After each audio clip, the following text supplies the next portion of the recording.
नमस्कार दोस्तों, मेरा नाम रवीन है और मैं आज आपके सामने लेकर प्रस्तुत हूँ नेक्स्ट वीडियो छापा चित्रण पर। एक वीडियो हम बना चुके हैं छापा चित्रण पर, जिस पर रिलीफ के बारे में पूरा समझाया गया है। आज हम डिस्कस करेंगे इंटेग्लियो। तो दोस्तों, इंटेग्लियो में कौन कौन सी टेक्निक है, किन किन का जिक्र है, वो देखो मैंने किया हुआ है। मैं आपको सारा बताता हूँ डिटेल में। इंटेग्लियो में हम बात करेंगे ईचिंग की, एनग्रेविंग की, एक्वाटिंट की, मेजोटिंट की, शुगर एक्वाटिंट की और ड्राई पॉइंट की। ठीक है, तो पहले बात करते हैं। अब यहाँ पर थोड़ा सा फर्क जो है वो समझिए, ईचिंग और एनग्रेविंग। एनग्रेविंग और ईचिंग, एनग्रेविंग पहले आई थी और ईचिंग बाद में। तो थोड़ा सा फर्क क्या है, ईचिंग में क्या करते हैं हम, अम्लांकन। यहाँ पर एसिड के साथ काम करते हैं हम।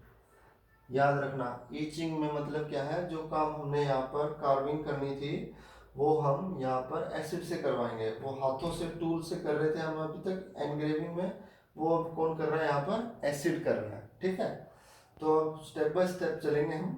थोड़ा सा पहले हम एचिंग ही कर लेते हैं। सबसे पहले प्लेट लेंगे, कॉपर, जिंक या स्टील की हो सकती है। सबसे बेस्ट तो है कॉपर की प्लेट, लेकिन जैसे जैसे थोड़ा थोड़ा अल्टरनेट खोजा गया तो जिंक की आई, फिर स्टील की आई। ठीक है, लेकिन कॉपर की सबसे बेस्ट प्लेट है। तो इसको अच्छे से साफ करके कोने जो है, जो कॉर्नर होंगे उनको हम थोड़ा सा राउंड कर लेंगे। क्यों कर लेंगे राउंड, इसका रीज़न है, जब हम प्रिंट के लिए उसको प्रेशर, हाई प्रेशर रोलर के बीच में देंगे तो ये कॉर्नर क्या है, पेज को फाड़ देते हैं। इसलिए हमें ये राउंड करने थोड़े ज़रूरी हैं। घिसकर घिसकर राउंड हो जाते हैं। प्लेट की चारों कोनों को हम ऐसे कर लेते हैं। उसके बाद हम प्लेट पर पेस्ट लगाएंगे। कौन सा पेस्ट है, मोम, तारकोल और अलकतरा, इन तीनों को मिक्स करके ब्लैक सा पिगमेंट सा होता है, उसको हम प्लेट पर लगाते हैं। प्लेट पर लगाने के बाद हम अपनी ड्राइंग को ट्रांसफर करेंगे, जो कि ऑलरेडी हमने ट्रेसिंग पेपर या जेलेटिन पेपर पर उतार रखी है। उस ड्राइंग को फिर हम उस पर ट्रांसफर करेंगे पेस्ट लगे हुई प्लेट पर। तो इसके बाद फिर हम क्या करेंगे, स्टेपिंग आउट वार्निश लगाएंगे चारों तरफ, आगे भी पीछे भी। पीछे भी लगाना जरूरी है स्टेपिंग आउट वार्निश। जहां पर ये स्टेपिंग आउट वार्निश लगा होगा वहां पर हमारा एसिड रिएक्ट नहीं करेगा, जहां पर नहीं लगा होगा वहां पर ये रिएक्ट करेगा। ठीक है, तो ये सारा करने के बाद स्टेपिंग आउट वार्निश लगा देंगे। और स्टेपिंग आउट वार्निश लगाने के बाद हम टूल से, निडल से जो हमारी ड्राइंग थी उसको फाइनलाइज, ये स्टेपिंग आउट वार्निश हटा देंगे हम वहां से। ठीक है, स्टेपिंग आउट वार्निश जो है हम उस पे से, अपनी ड्राइंग पे से हटा देंगे। हटाने के बाद हम उसको एसिड की ट्रे में डालेंगे। एसिड की ट्रे में कि कौन कौन से एसिड होते हैं, फेरिक क्लोराइड हो सकता है एसिड, या नाइट्रिक एसिड, दोनों में से कोई भी हो सकता है। लेकिन अनुपात क्या होता है, एसिड का और पानी का अनुपात 1:2 होता है।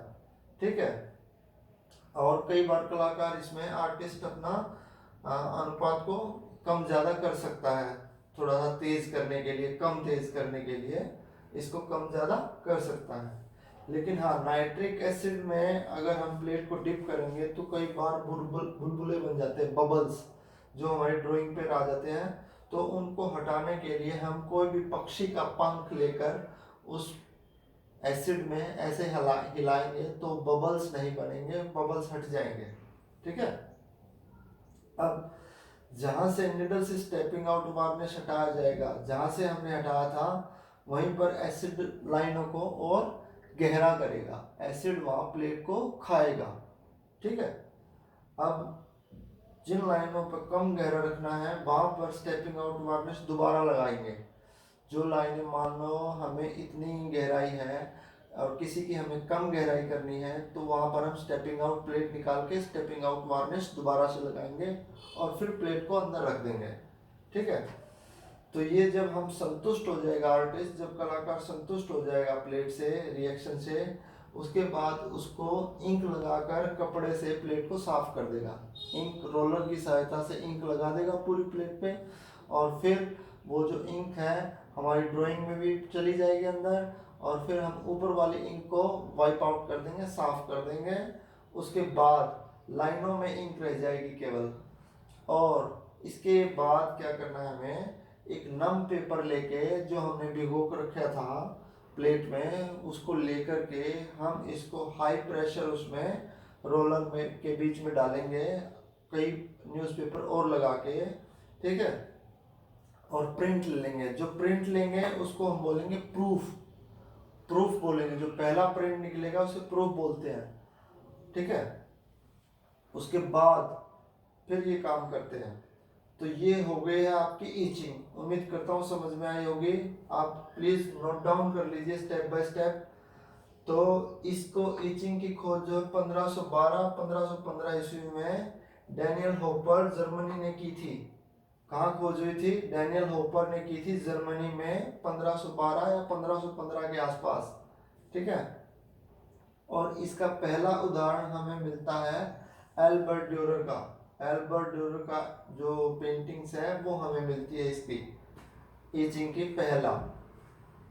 अब बात करते हैं एनग्रेविंग के। ये इससे पुराना है। एनग्रेविंग को थोड़ा सा लोकप्रियता कम करने के लिए ईचिंग का बहुत बड़ा योगदान है। इसके ईचिंग के आने के बाद एनग्रेविंग कम लोकप्रिय हो गई, क्योंकि इसमें क्या था, कार्विंग करनी पड़ती थी हाथों से, तो मेहनत ज़्यादा लगती थी। अब वो सारी मेहनत कौन कर रहा है? एसिड कर रहा है, तो ये ज़्यादा लोकप्रिय हो गई बाद में, ठीक है।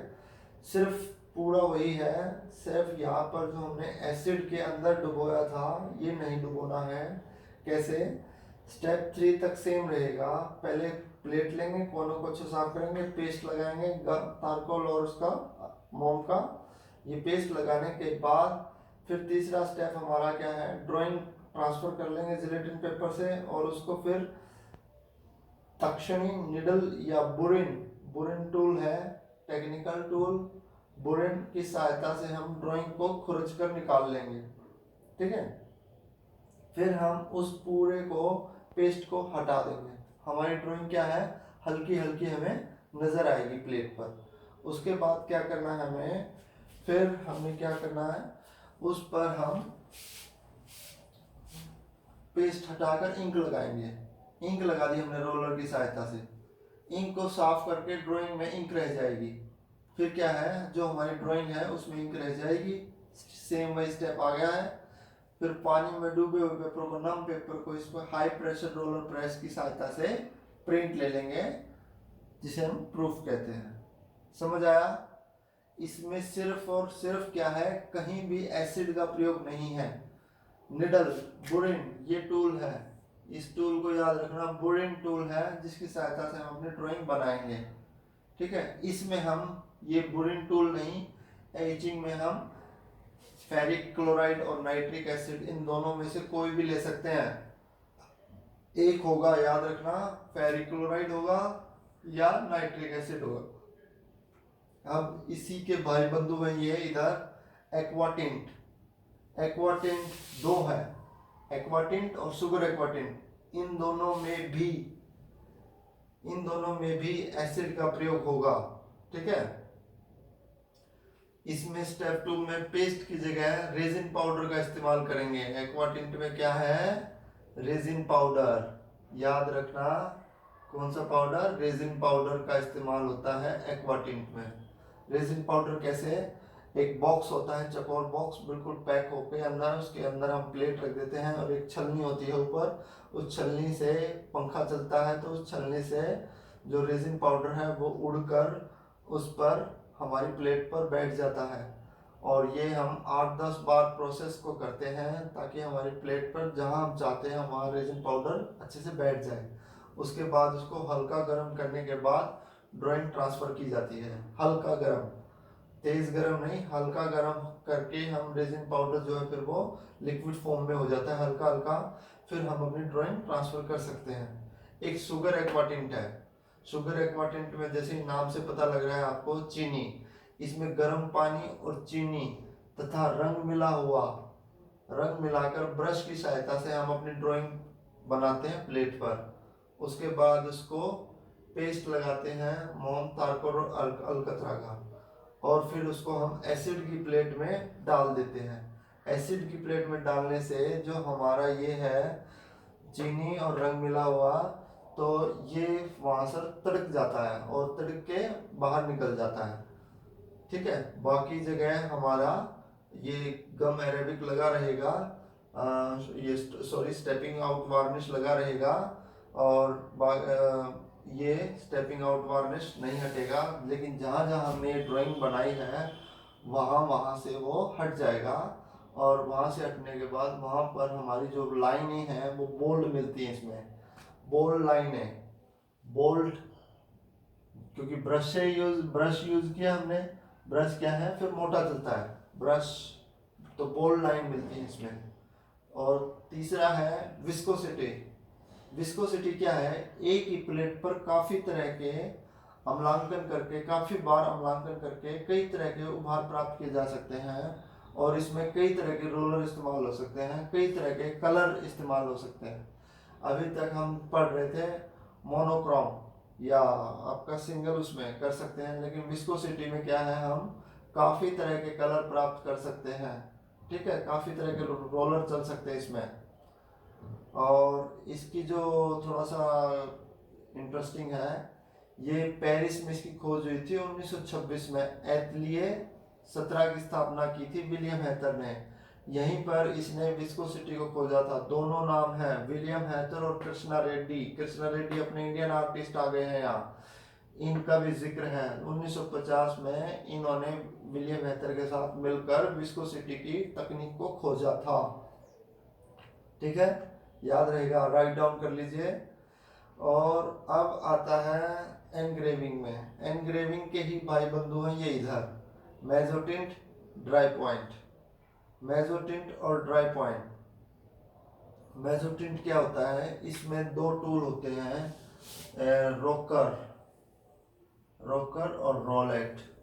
ये दो टूल हैं जो हमें मेजोटिंट में ऐसे ऐसे टेक्सचर देते हैं। ठीक है, डॉटेड सा, वो पूरा एक रोल होता है, पहिया होता है, दानेदार दाने निडल होती है उसमें चारों तरफ बहुत सारी, उसको हम चलाते हैं तो हमें शेड मिलती है। शेडिंग के लिए मेजो और टिंट, ये इटालियन शब्द है, हाफ टोन, यानी कि इसमें शेडिंग प्राप्त कर सकते हैं। मेजो टिंट में हम शेडिंग प्राप्त कर सकते हैं।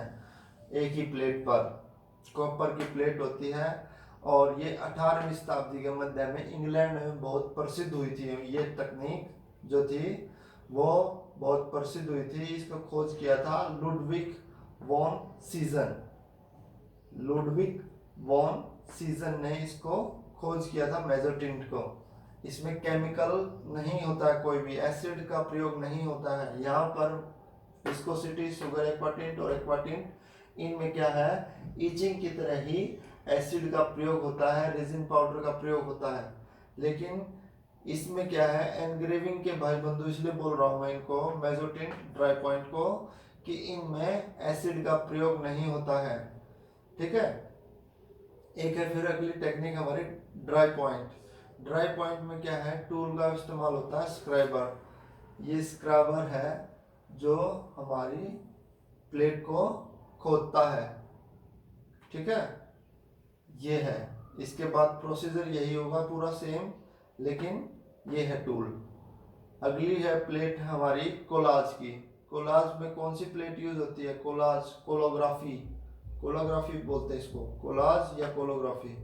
इसकी जो प्लेट इस्तेमाल होती है, माउंट बोर्ड और कार्डबोर्ड, काफ़ी तरह के टेक्सचर प्राप्त किए जा सकते हैं। और इसको कमल कृष्ण ने खोजा था। किसने खोजा था, कमल कृष्ण ने, जिन्होंने ग्रुप 1819 की स्थापना भी की थी। तो वो क्या था, कोलाज। ठीक है, अब बात करेंगे हम नेक्स्ट वीडियो में प्लेनोग्राफी। प्लेनोग्राफी में क्या है, लिथोग्राफी और स्क्रीन प्रिंटिंग। ये दो बच गए हमारे, लिथोग्राफी और स्क्रीन प्रिंटिंग। तो लिथोग्राफी के बारे में थोड़ा सा बता देता हूँ मैं। ये एलियोस सेनफेल्डर ने 1798 में खोजा था। ये एक ऑथर था और एक्टर था जिसने इसको खोजा था इस टेक्निक को, ठीक है। और तेल और पानी के आपस में विरोध करते हैं, तो उसी आधार पर है लिथोग्राफी। स्क्रीन प्रिंटिंग के बारे में मैं बताऊंगा। वीडियो अच्छी लगे हो तो please like share subscribe. Thank you.